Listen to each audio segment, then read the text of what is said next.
Halo semuanya, apa kabar? Kali ini aku lagi ngecek skripsi aku ya, sudah sejauh mana? Ya, aslinya masih jauh sih karena banyak revisi juga. Tapi tiba-tiba kepikiran satu topik yang sepertinya cukup mengganggu di pikiran aku, yaitu tentang dosa mahasiswa KIP. Kenapa tiba-tiba bahas itu? Sejujurnya ya, eh, teman-temanku banyak juga yang dapat KIP, terus tiba-tiba muncul satu anomali yang nggak tahu kenapa dia memutuskan untuk nggak melanjutkan kuliah. Sebenarnya dia tuh udah semester akhir ya, udah masuk semester akhir, terus udah pengajuan judul juga ke dosen karena ya aku tahu dia ngajuin gitu.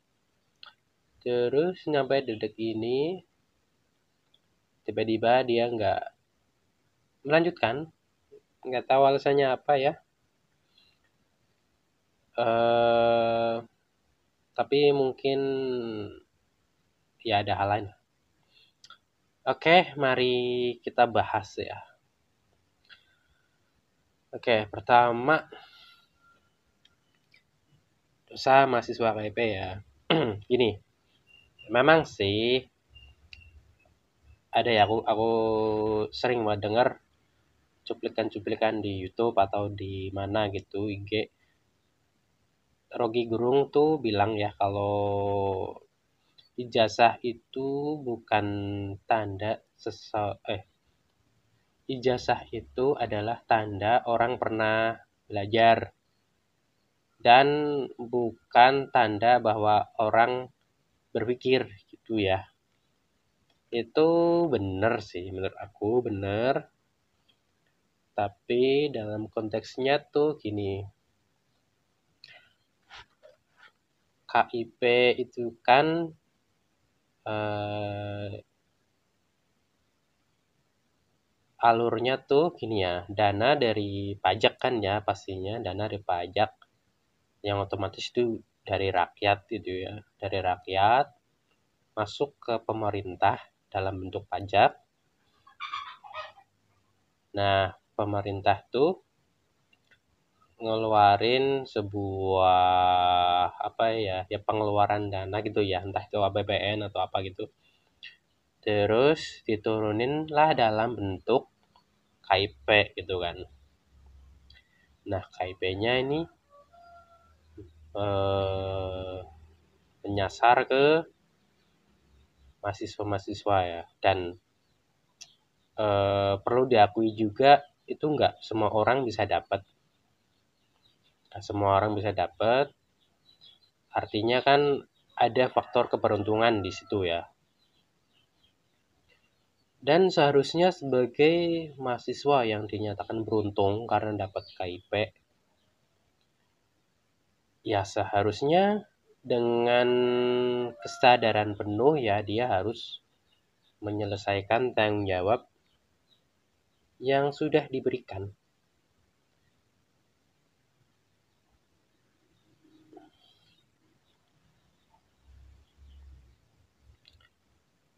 Ya meskipun dalam kuliahnya itu dia nggak berpikir amat gitu ya, nugas males, kuliah kadang nggak masuk,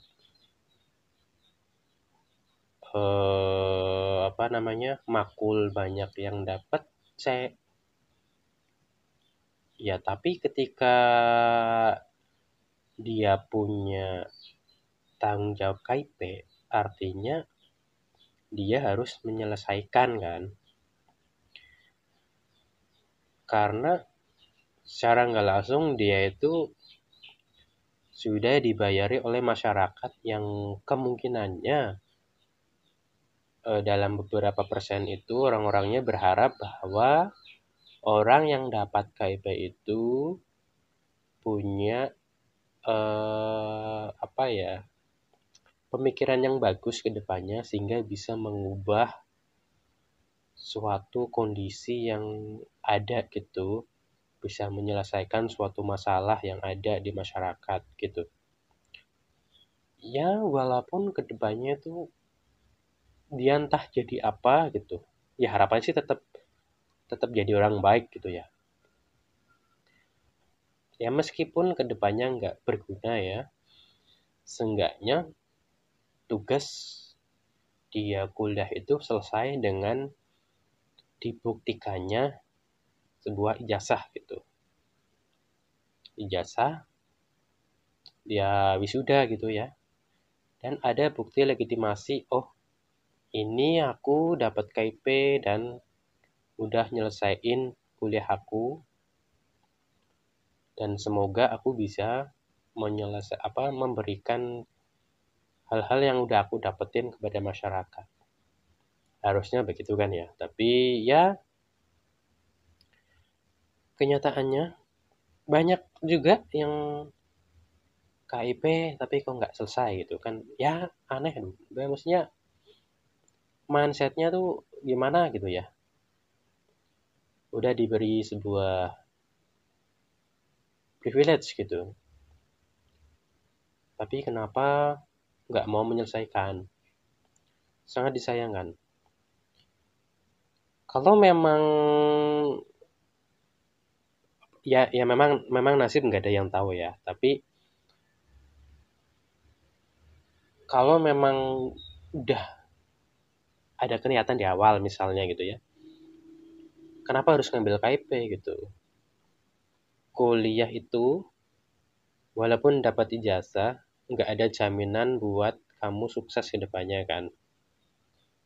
Ya, tapi kan memang ada juga jaminannya kalau kamu stop kuliah gitu atau intinya nggak dapat ijazah gitu, apakah bisa sukses juga? Kan nggak juga. Ya pada intinya di situ ada tanggung jawab yang harus kamu selesaikan yaitu dapat ijazah gitu. Karena kamu KIP.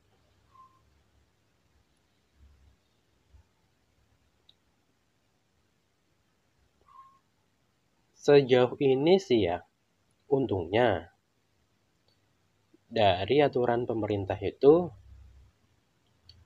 nggak ada sebuah perjanjian ya, setahu saya loh, nggak ada sebuah perjanjian yang menyatakan di mana kalau mahasiswa KIP ini nggak lulus, nggak dapat ijazah, nggak menyelesaikan kuliahnya, itu wajib mengembalikan dana kuliahnya itu. Nggak ada kan? Nggak ada. Ya untungnya kayak gitu. Ya, cuman sangat disayangkan juga eh kalau diartiin apa ya dari sudut pandang kriminal ya. Apa bedanya sama koruptor coba? Uang rakyat masuk ke pemerintah dalam bentuk pajak. Artinya ada sebuah uang yang terkumpul jadi dana gitu. Koruptor nih entah bagaimana caranya dalam bentuk hal yang nggak tahu gimana dia ngambil gitu ya, intinya gitu, ngambil duit pemerintah yang dari rakyat itu, terus ya intinya dia ngambil lah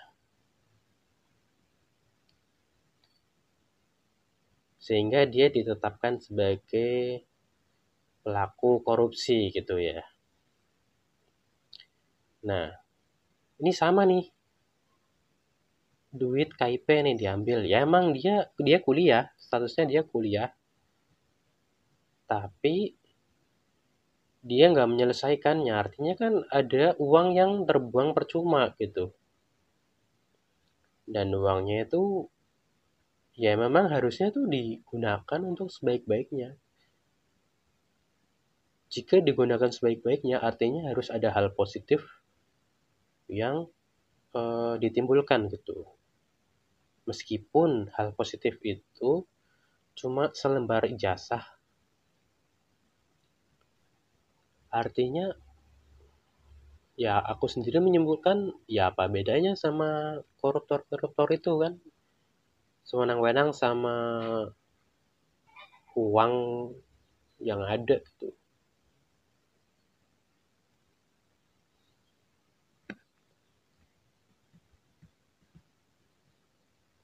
Ya untungnya kembali lagi nggak ada aturan yang menuntut untuk mengembalikan uang itu ya. Ya pada akhirnya mahasiswa KIP yang nggak lulus itu bisa dipidana kan kalau ada aturan itu gitu.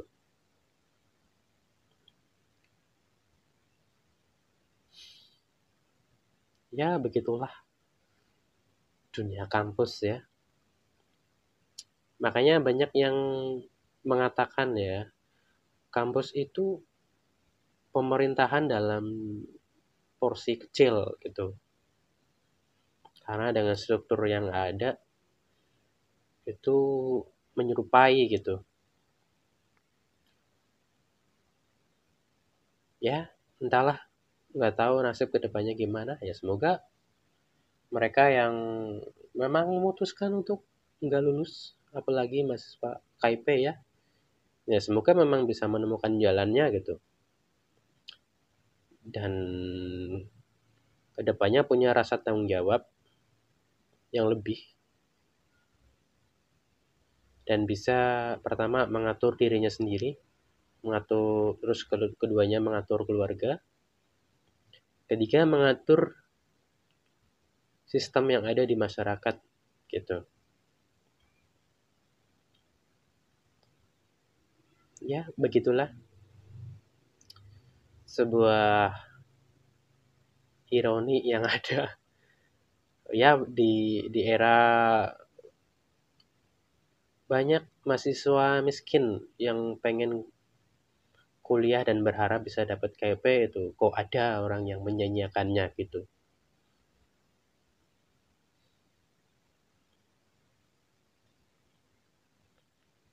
Ya, bukan cuma buat KIP sebenarnya ya. Banyak juga beasiswa-beasiswa yang nasibnya sama gitu. Cuman di sini kan kalau beasiswa umum itu dananya emang mandiri dari sebuah organisasi atau apa gitu ya. Cuman kalau KIP itu kan dari masyarakat luas, coy. Gila. Oke lah, semoga ya kalian yang mendengar ini punya jiwa yang lebih besar ya, bisa menyikapi hal yang ada. Oh gitu aja dari aku. Sampai jumpa di next video.